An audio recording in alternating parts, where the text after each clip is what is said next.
1억 만드는데 한 4년 정도 걸렸던 것 같아요. 그 다음 1억을 만드는데 2년이 조금 더 걸렸어요. 안녕하세요, 구일스토리입니다. 오늘은 30대가 되기 전에 알았으면 좋았을 것 3가지 중 두 번째 이야기입니다. 바로 돈 공부입니다. 저는 처음 취업했을 때 받은 월급이 150만 원이 채 안 되는 금액이었어요. 그리고 다음 해에 그나마 조금 올라서 190만 원 정도 받았어요.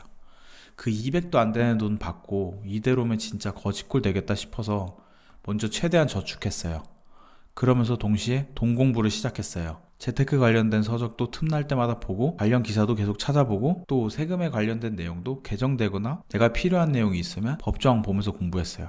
근데 법조항을 찾다 보면 이해하기가 정말 만만치 않아요. 일부러 그렇게 한 것 같아요. 일부러 어렵게 만들어서 진입장벽을 높여서 못 보게 하려고.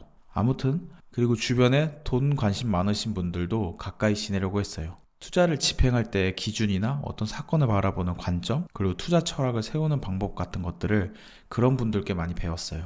그렇게 해서 돈이 모이면 투자하고 하면서 1억 만드는데 한 4년 정도 걸렸던 것 같아요. 그리고 그 다음 1억을 만드는데 2년이 조금 더 걸렸어요.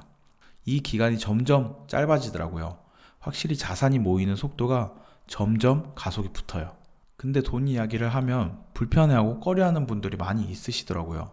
돈을 탐하면 천한 사람이냥, 부자는 부도덕하고 나쁜 사람이냥 말하는 사람이 왕왕 있어요. 다들 부자가 되고 싶어 하면서 실제로 지금 부자인 사람은 뭔가 나쁜 일을 해서 돈을 벌었거나 단지 운이 좋아서 부자가 됐을 거란 식으로 부자들을 깎아내리죠. 왜 그럴까요?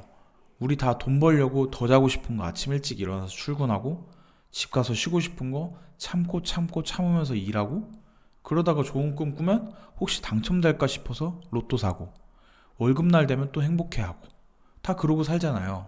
돈 때문에 다들 그렇게 살면서 왜 돈이 싫은 척 관심 없는 척 하냐는 거예요. 최근에야 TV나 유튜브에서 투자나 재테크 같은 돈 이야기가 많이 나와서 조금 덜하긴 한데 그래도 여전히 돈 이야기를 껄끄러워하고 공부를 해야겠다라는 생각 자체를 안 하고 있어요. 근데 솔직히 가슴에 손을 얹고 생각해보세요.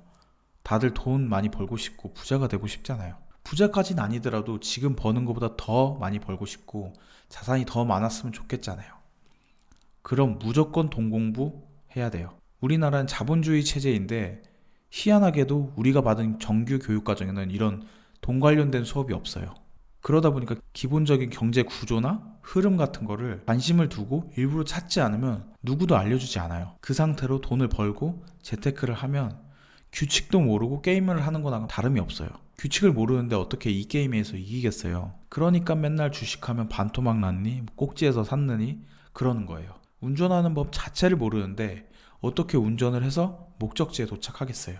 투자나 재테크를 하기 전에 가장 중요한 거는 자본주의 체제인 이 게임의 룰을 먼저 알아야 한다는 거예요. 자본주의가 뭐고 화폐 가치가 왜 시간이 갈수록 떨어지는지, 돈은 누가 어떻게 만드는 건지, 이런 원론적인 개념과 경제 흐름부터 잡고 그 개념을 바탕으로 주식이나 부동산, 원자재 등의 가격이 왜 변동하는지 찾아보고 그럼 앞으로 어떻게 될지 혼자 시뮬레이션 해봐야 돼요. 근데 사실 그렇게 준비하고 투자를 집행해도 한 번에 좋은 결과를 얻기가 쉽지가 않아요.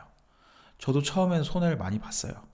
근데 시드가 작으니까 손해를 봐도 금액 자체가 그렇게 크지 않은 거예요. 예를 들어 100만 원에서 30% 손실이 나도 30만 원이잖아요. 30만 원이면 그냥 좋은 교육 하나 들은 셈 치면 돼요. 어차피 투자는 수익률 싸움이니까 그거를 체득해서 경험을 쌓고 시드가 커졌을 때 같은 실수를 반복하지 않으면 돼요. 그렇게 초반에 계속 깨지다 보면 노하우나 나한테 맞는 투자 종목이 눈에 보이기 시작할 거예요.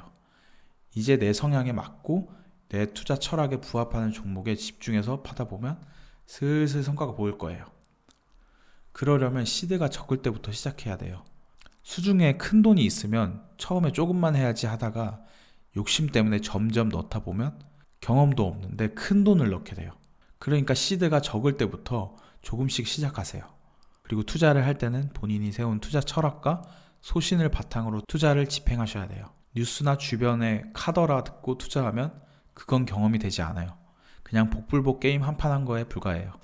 그리고 집행한 투자는 왜 투자를 했는지 명확하게 이유를 적어두세요. 그러면 이후에 수익을 받던 손실을 받던 복기를 해보면 그게 다 경험치로 쌓이게 될 거예요. 그렇게 저축과 투자를 반복하면 머지않아 1억을 모을 수 있을 거예요. 1억이라는 돈이 모이기가 쉽지 않아요. 그래서 사람들이 1억을 모으면 인생이 달라진다라고 하잖아요. 그게 통장에 1억이 있어서 달라지는 게 아니라 1억을 모을 때까지 과정 속에서 경제를 배우고 자본주의 흐름을 이해했기 때문이에요. 그 경험치가 그 사람의 경제관념, 시야를 넓혀주고 이제는 투자 습관과 요령이 생기는 거죠. 그때 비로소 자본주의의 기본 룰을 이해한 상태가 된 거예요. 우리가 초중고 12년을 영어 공부를 해도 영어가 어려운데 투자 공부는 1, 2년 하고 성과가 나길 바라는 거는 진짜 욕심인 거예요. 평생 써먹어야 하는 기술이고 자본주의 체제에서는 꼭 필요한 기술이니까 초반부터 정도로 익혀야 돼요. 편법 찾지 마시고요.